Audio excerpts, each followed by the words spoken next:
Bienvenidos, viajeros del tiempo. Aquí comienza Cápsulas de la Historia. Antes de poner en marcha nuestra máquina del tiempo, por favor, abrochen sus cinturones. Preparen sus mentes para el despegue y mantengan sus oídos en posición de escucha. Estamos a punto de poner rumbo hacia un emocionante viaje a través de las eras. Prepárense para la aventura de sus vidas en 3, 2, 1...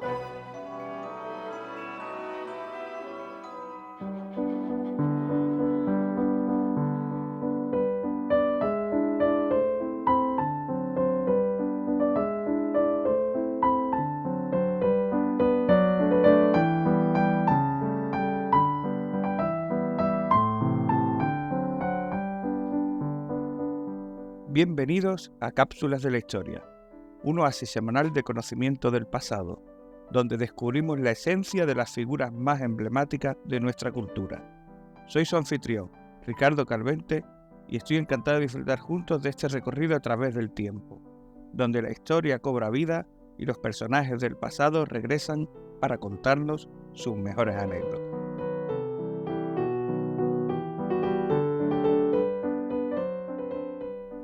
Hoy ponemos en marcha la máquina del tiempo y nos detenemos en los albores del cine, en una época en la que el sonido era un lujo y las imágenes una poesía muda. Los nombres de Chaplin y Harold Lloyd dominaban los carteles, pero había otro, un rostro impasible que compartía el Olimpo de los dioses del cine de la época. Nos referimos, por supuesto, a Joseph Frank Keaton, pero usted y yo, querido viajero, lo conocemos mejor como Buster Keaton.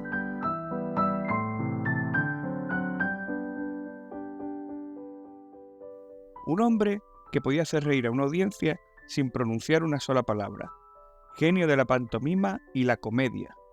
De los tres grandes que antes mencioné, Charles Chaplin, Harold Lloyd y nuestro protagonista, Buster Keaton, posiblemente el más famoso pudo ser Chaplin. Sin embargo, el que más ha perdurado en el tiempo, por determinadas razones que ni él mismo probablemente podría explicar, el que más ha influenciado en el cine posterior es, sin duda, Buster Keaton, que sigue resultando plenamente contemporáneo. Aunque, lógicamente, de esto podríamos estar hablando durante días, me encantaría saber vuestras preferencias, queridos viajeros. Tenéis los comentarios para hacérmelas llegar y estaré encantado de contestaros a todos.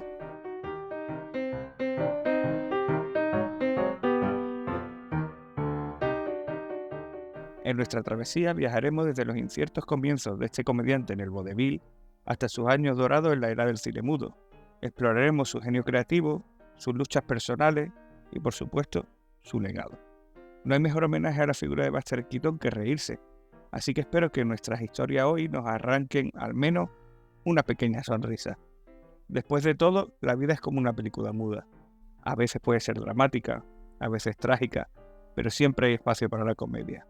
Que por cierto, en el canal de YouTube de Cápsula de la Historia tenéis muchas de las películas dirigidas y protagonizadas por Buster Keaton, algunas subtituladas al español, para que podáis disfrutarlas. Personalmente, mi acercamiento a Buster Keaton surge de una forma plenamente casual. La curiosidad de ir conociendo a los albores del cine me lleva a las primeras películas de este genio, y viéndolas ya en pleno siglo XXI, seguía viendo que su humor estaba perfectamente vigente hoy en día, salvando lógicamente algunos gags propios de la época que hoy se verían totalmente inaceptables. Muchos de sus planos y escenas han sido replicados por los grandes del cine, como el propio Steven Spielberg.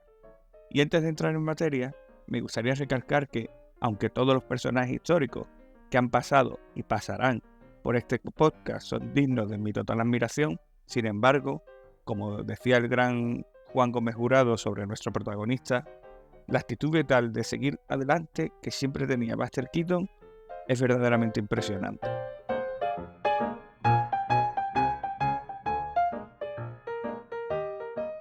Nuestro viaje comienza en el corazón de América, en Piqua, Kansas, en 1895, año en el que nace Buster Keaton. Casi desde el inicio su vida estuvo envuelta en el mundo del espectáculo. Sus padres, Joe y Myra Keaton, eran artistas de vodevil, y el pequeño Buster, con su chupete en la boca, presenciaba el espectáculo desde el baúl donde su madre lo dejaba durante la función. Y tan pronto como pudo escaparse gateando de este baúl, comenzó a formar parte del espectáculo, pasando a formar parte de lo que se conocería como los Tres Keaton. Su vida es fascinante. El libro autobiográfico que la relata es quizás uno de los libros de cine más importantes e interesantes que se ha escrito nunca. Slapstick, totalmente recomendable. Descubrimos un personaje que, a pesar de los muchos vaivenes que depara la vida, jamás dejó que eso le amargara. Era un agradecido de la vida. Pero bueno, ¿qué podemos esperar de un hombre que con solo 4 años ya estaba formando parte de este espectáculo? Los tres Keaton, haciendo el papel de la bayeta humana. Sí, como oyen, viajeros. La bayeta humana. Un espectáculo que consistía en que el padre agarraba al pequeño Keaton, le ponía un asa en la espalda y realizaba con él todo tipo de locura.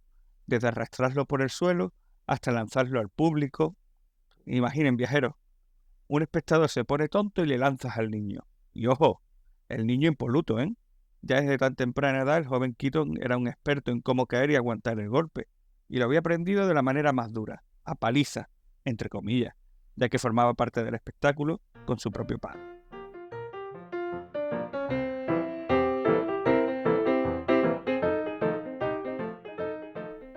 Son muchas las anécdotas sobre esto. Desde aquella vez que su padre lo lanzó contra 2 varones que habían insultado a su mujer, la madre de Buster Keaton, provocándole la fractura de varios dientes y algunas costillas a estos varones, porque el pequeño Buster ni un rasguño. O aquella vez que cayó contra la orquesta rompiendo varios instrumentos, o cuando en una ocasión su padre le golpeó en la zona de la nuca. Ellos normalmente tenían cuidado, sabían que no debían golpearse ni en la nuca, ni en la base de la espina dorsal, ni en esa zona. Pero esta vez el padre se equivocó, le golpeó en la nuca y Buster estuvo varias horas inconsciente. Pero esto es curioso. Nada más despertar, lo primero que preguntó es: «Hey, ¿cuándo es la próxima función? Quiero volver a actuar».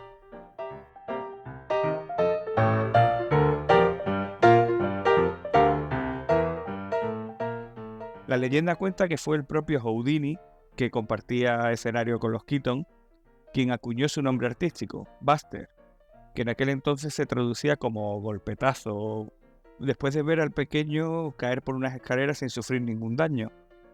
Un golpe que en lugar de lágrimas provocó risa. Otra versión existente es que al ver la caída y que no le había dolido, gritó «What a Buster», que sería como «menudo golpetazo», pero que cuando le preguntaron a Houdini si él había puesto el nombre a Buster Keaton, decía sí, pero en realidad no dije «What a Buster», dije «What a Buster», menudo cabrón. Si bien el acento extranjero de Houdini llevó a esa confusión. ¿Imagina que ahora conociéramos a Buster Keaton como Buster Keaton?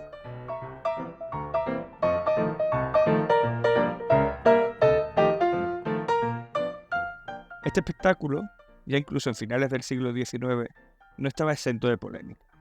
Críticas que iban desde hacer actuar a un niño a, como parece bastante lógico, considerar que lanzarlo y golpearlo no era, siendo suave, lo más correcto. Esto acarreó serios problemas con la justicia que llevaron a cancelar el espectáculo en varias ocasiones. Bien es cierto que en otras ocasiones estas prohibiciones y estas críticas realmente traían más público a sus espectáculos. Y así creció el pequeño Buster, recibiendo golpes y dándolos. Pues a medida que iba creciendo, él también repartía lo suyo, a pesar de las advertencias y súplicas de su padre. Qué preciosidad eso de pegarse en familia. Al menos eso lo hacían por dinero y por la risa.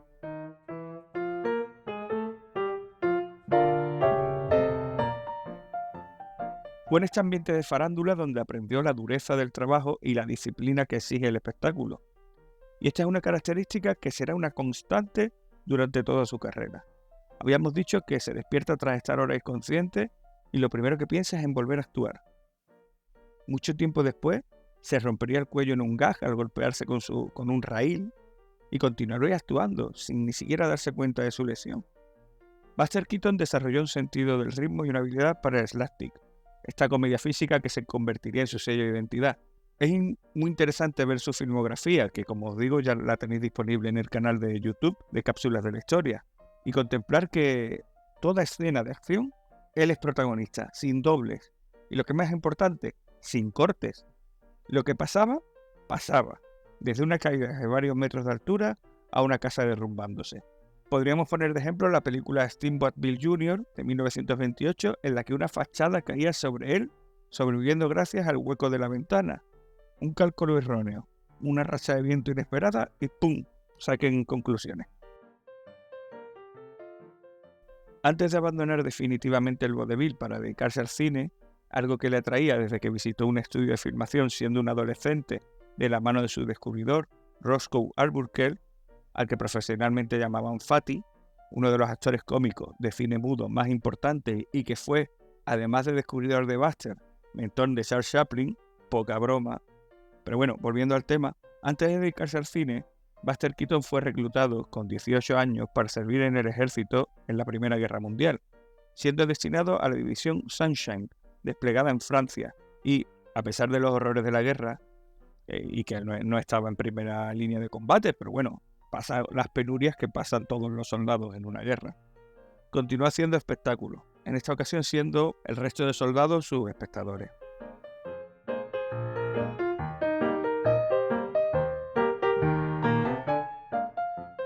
Tras participar con Fatty en algún cortometraje, Roscoe Fatty, su descubridor, pasó por un momento muy complicado. Fue juzgado y absuelto por un jurado popular al ser culpado por el fallecimiento de una actriz, Virginia Woolf, en una fiesta que había organizado. No vamos a entrar en los pormenores de este hecho, salpicado por guerra intentina de la prensa del momento, y realmente que solo ellos saben lo que ocurrió.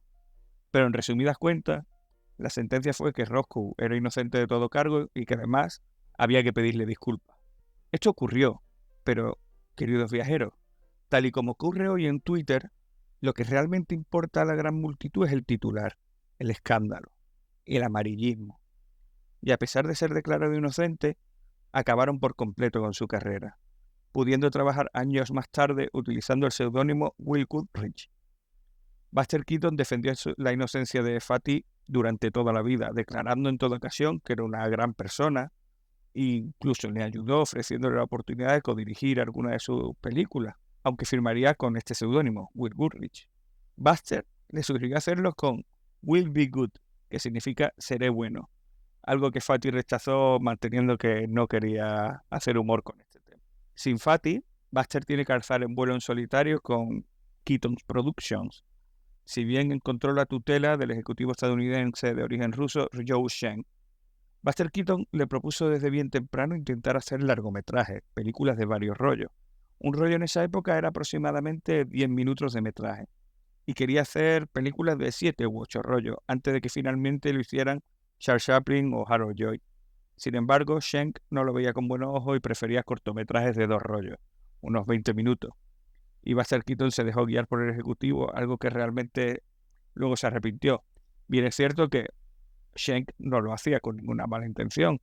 Schenck siempre quiso lo mejor para Buster Keaton y fue un pilar fundamental en su carrera. Llega 1920 y Buster Keaton protagoniza su primer cortometraje, One Week. En él interpreta a un recién casado que recibe una casa prefabricada como regalo de boda, pero que debe construirla él mismo, con unas cajas con unas numeraciones. Es un espectáculo verse intentando ensamblar una casa con instrucciones alteradas por un enemigo celoso por el amor de su esposa, que va cambiando el número de las cajas. No quiero haceros spoilers. Basta decir que las leyes de la física y la arquitectura se retuercen entre estos gas cómicos. Pura inspiración para futuros dibujantes y cineastas, como por ejemplo todos los Looney Tunes.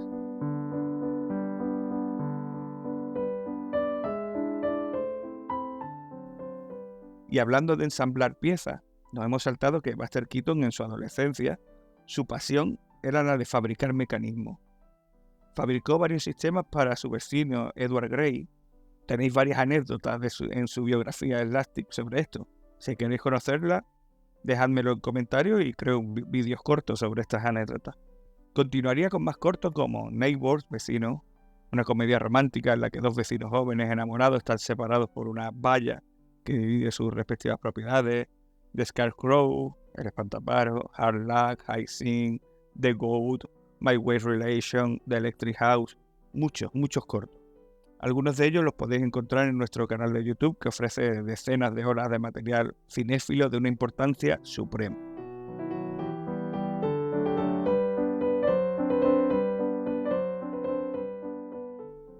Otro de los cortos claves sería The Playhouse, en el que Buster Keaton llevó su habilidad para la innovación cinematográfica a alturas impensables.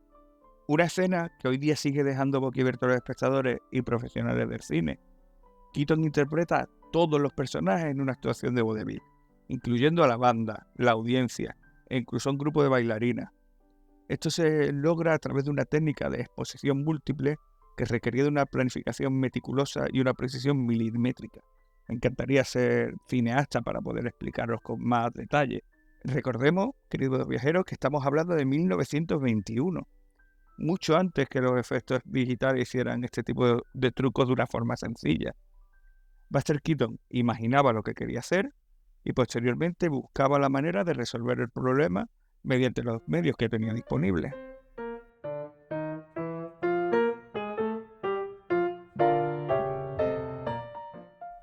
Tras su época de corto, que bueno, los llamamos cortometrajes, pero eran películas de 2 rollos, como antes resaltamos, Charles Chaplin daría el salto al largometraje, es decir, a películas de unos 10, 11 rollos aproximadamente, de algo más de 1 hora.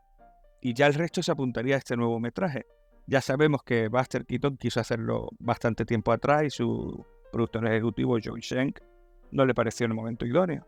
Pero bueno, como digo, Charles Chaplin iniciaría el largometraje, pero ojo, en comedia. En otras temáticas ya se venían realizando, como Griffith, que ya había realizado el drama El nacimiento de una nación, que también tenéis en el canal, con una duración de, ojito, 3 horazas. El primer largometraje que firmaría Buster Keaton sería Tres edades, en 1923, una película paródica del drama Intolerancia de Griffith. Pero no nos equivoquemos, una parodia no es mofarse del original, sino, como bien dijo Buster Keaton, o los Zaz posteriormente, solo puede parodiarse aquello que se admira. El largometraje cuenta las aventuras y desventuras de un personaje buscando el amor de una mujer en 3 historias en paralelo en 3 momentos históricos diferentes. La prehistoria, con dinosaurio incluido, impresionante ver las técnicas en 1920 para conseguir ese dinosaurio. Que por cierto, de esa parte de prehistoria saldría muchísima de los picapiedras posteriormente. La edad romana y el mundo contemporáneo de los años 20, evidentemente. Tras un éxito rotundo con las 3 edades, Buster Keaton estrenaría, también en 1923, La ley de la hospitalidad, una película más madura aunque, en mi opinión, menos divertida. La historia trata la rivalidad de 2 familias, al más puro estilo Romeo y Julieta, salvándole la vida precisamente la ley de la hospitalidad, es decir, mientras estés alojado en nuestra casa no podemos matarte. Los últimos 20 minutos acumulan algunos de los gags más recordados en la carrera de Buster, especialmente uno de una cascada y otro de unas vías de un tren. No quiero desmembraros la película, la podéis ver en el canal. Keaton volvía a demostrar que era un pionero en inventar claves en el lenguaje audiovisual.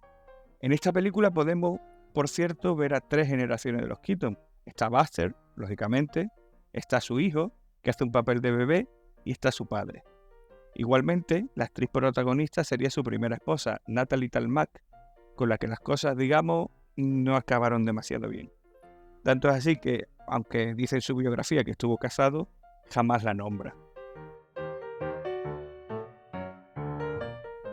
Su siguiente película, ya en 1924, sería El moderno Sherlock Holmes, otra obra maestra, donde Keaton interpretó a un proyeccionista de cine que sueña con convertirse en un detective.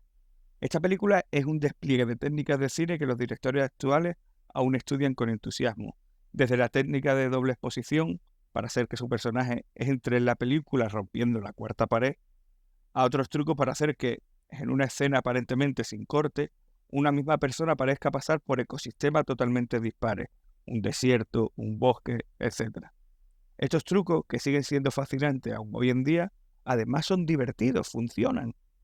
En este film, queridos viajeros, Keaton no solo muestra su habilidad para la comedia física, sino también su capacidad de innovación y su visión pionera en el cine. En ese mismo año, 1924, llega El navegante, otra comedia romántica. Buster Keaton y la actriz Catherine Maguire interpretan a 2 jóvenes acaudalados que terminan accidentalmente a la deriva en un gran transatlántico abandonado. Uno de los detalles de esta película es que el transatlántico utilizado para el rodaje fue en realidad un barco real, el SS Beaufort, comprado especialmente para la ocasión. Otra gran película en la que nuevamente se juega al físico en una serie de gags bajo el agua. Y es importante recordar que Buster Keaton no trabaja con guión, sino que tiene inicio, final y algún hito intermedio, pero el resto es improvisación. No os perdáis, queridos viajeros, la lucha con dos peces espada. 1925. Buster Keaton estrena Go West, la película de la vaca. Película que, por cierto, inspira un poema de Rafael Alberti dedicado a Buster Keaton. Y es que los surrealistas españoles, así como la generación del 27, amaban y admiraban a Buster Keaton, tanto que Lorca también le escribió una obra de teatro. Su lenguaje narrativo poético, aunque nada sentimental, a diferencia del trabajo que llevaba a cabo Chaplin, mucho más romántico, era quizá una de las claves de esta admiración rotunda de los genios españoles por el trabajo de Keaton. Aquí, poco a poco, comenzaría el declive de Buster Keaton persona, más que el personaje. Su matrimonio comienza a desmoronarse, problemas con el tema de los hijos, empieza a caer en el alcoholismo, como ya hiciera su padre. Y además, a pesar de las advertencias de colegas de profesión como los propios Chaplin y Harold Lloyd, que le habían sugerido por activa y por pasiva que jamás renunciara a su estudio o a su equipo de trabajo, pero ya fuera por su estado de ánimo, receloso de todo a su alrededor, o simplemente por una toma de decisiones erróneas y por creer que le debía mucho a Schenck, se equivocaba por completo. Continuó con su filmografía. También en 1925 estrena Siete ocasiones, otra gran obra, muy divertida. Bajo la premisa de que Buster Keaton va a heredar una fortuna con la condición de que a una hora determinada esté casado, nos encontramos con una oda al surrealismo con escenas míticas, como la de Buster Keaton siendo perseguido por miles de mujeres ataviadas con vestidos de boda, o aquella de cientos de piedras que caen ladera abajo y Buster tratando de esquivarlas. Esta escena, por cierto, es inspiración directa para Steven Spielberg en Indiana Jones y En busca del arca perdida, el inicio de la película. Pasamos a 1926. Quizás la película más icónica de la carrera de Buster Keaton, El maquinista de la General, considerada la película más cara de la historia del cine mudo. Una superproducción donde se realizan escenas de costes titánicos como destruir un puente y destrozar un tren real. Curiosamente, la gente iba con ganas a ver este espectáculo de destrucción, no al cine, sino en los momentos de grabación. Está basada en un hecho real de la Guerra Civil estadounidense y, aunque realmente fue el primer fracaso económico de la carrera de Keaton, décadas después ha ascendido a ser considerada como una de sus mejores películas y figura habitualmente entre las 100 mejores películas de la historia del cine en la mayoría de los rankings actuales. La siguiente película sería El boxeador, divertida, sin más. Y en 1927 estrena El colegial, donde Buster Keaton toma la figura de un estudiante que prefiere el intelecto al físico, pero es retado por su pareja que o destaca en algún deporte o se acaba la relación. Así que pasa por innumerables gags deportivos, muy divertidos por cierto, tratando de batir a grandes deportistas y con un final muy interesante que, por cierto, demuestra que Buster Keaton realmente era todo un atleta. En 1928, una nueva película, El héroe del río, Steamboat Bill Jr., que habíamos comentado antes. Otra obra maestra, totalmente redonda narrativamente. Una comedia de catástrofe con escenarios impresionantes y destrucción todavía más imponente. Es impresionante la cantidad de cosas que son capaces de romper durante una película. Curiosamente, esta película iba a tratar de una inundación, pero ya en esa época le sugirieron que los afectados por inundaciones podrían ofenderse y se decidió por cambiarlo por un ciclón. Si bien con este cambio aún podía seguir usando los gags acuáticos que ya tenía preparados. Esta sería la última película donde Buster Keaton tiene autonomía total para hacer y deshacer a su antojo. Posteriormente pasaría a formar parte de la Metro-Goldwyn-Mayer, donde, aunque realmente significaba entrar en la primerísima división del cine, para su forma de trabajar significaba perder su frescura. Quizás su última gran película, ya en la Metro, sería The Cameraman. Keaton interpreta a un fotógrafo de calle que se enamora y decide impresionar a la chica convirtiéndose en un camarógrafo de noticias. En esta película, aunque maravillosa, se empieza a notar que ha perdido el control narrativo, que tiene a su alrededor a muchas personas que quieren decirle a Buster Keaton ¿Cómo debe realizarse una buena película de Buster Keaton?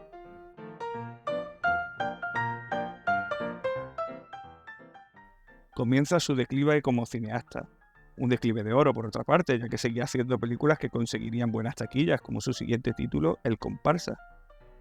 A pesar de su fama y su éxito, Keaton seguía siendo una persona humilde y apasionada por su oficio. En una entrevista se le preguntó si le molestaba que otros cineastas copiaran sus técnicas. Su respuesta fue simple: no, estoy feliz de haber mostrado el camino. Sin embargo, el mundo del cine estaba a punto de cambiar. Llegó el sonoro y después de una serie de películas en este género que no fueron bien recibidas, Keaton fue despedido de la Metro-Goldwyn-Mayer. Este fue un golpe devastador para él. Pero bueno, en lugar de rendirse, se levantó, se sacudió el polvo y se embarcó en una serie de tours de vodevil volviendo a sus raíces teatrales. En la década de los 40, Keaton comenzó a aparecer en papeles secundarios en películas y programas de televisión. Aunque no era tan destacado como en sus papeles anteriores, demostró que aún tenía chispa, ingenio y talento, y sobre todo un espíritu para afrontar la vida. Acabaría de guionista para los hermanos Marx y, sin embargo, no mostraría amargura alguna. Lo hacía con gratitud. Pasó de cobrar más de $3.000 en sus películas a $100 siendo guionista, pero mostraba gratitud. Había sido poseedor de una fortuna, había caído en la ruina por esa vida personal que luego trataremos muy por encima, y estando con una mano delante y otra detrás, mostró gratitud por un nuevo comienzo. Creía que con trabajo y esfuerzo constante, poco a poco volvería a recuperarse. Es más, todo aquel que le conocía decía que jamás perdía su actitud maravillosa hacia la vida. Y esta vida personal fue un torbellino de altos y bajos. Se casó varias veces, 3 concretamente, y aunque sus primeros 2 matrimonios terminaron en divorcio, el primero, como ya dijimos, muy duro, su tercera esposa, Eleanor Norris, estuvo a su lado durante más de 25 años hasta su muerte. Eleanor no solo fue su compañera de vida, sino también su ángel guardián, ayudándole a superar sus luchas contra el alcohol. El alcohol le había llevado su vida personal a su punto más bajo. Keaton se refería a su mujer, Eleanor, como su salvadora. Y como en el resto de grandes personajes que hemos tratado, se vuelve a demostrar que incluso los más grandes son humanos, con sus propias luchas y desafíos, con sus propios demonios personales. Y Buster Keaton es de esos personajes que supo encajar las adversidades. En sus últimos años, Keaton continuó trabajando en el cine y televisión, aunque a un ritmo más lento. Hizo cameos en películas, realizó anuncios. También se convirtió en una figura muy querida en el circuito de entrevistas y festivales de cine. Aunque su luz se desvaneció en la gran pantalla, su impacto en la industria del cine nunca disminuyó. En 1966, Buster Keaton murió de cáncer de pulmón, pero dejó un legado que sigue siendo influyente hasta el día de hoy. Podríamos hablar de su persistencia, de su valentía al enfrentarse a los desafíos, de su compromiso con el arte, pero quizás lo más importante que podemos aprender de Buster Keaton es su pasión, su amor por el cine, por la comedia, por el entretenimiento, incluso en los momentos más difíciles. Así, mientras preparamos nuestra máquina del tiempo para otro viaje, dejamos atrás una figura que es a la vez un icono del cine y profundamente humano: Buster Keaton. Mantengan sus mentes abiertas, sus corazones audaces y sus oídos atentos a las historias del pasado. Y recuerden, en 3 tiempos se divide la vida. El presente es muy breve, el futuro dudoso, solo el pasado es cierto. Muchas gracias.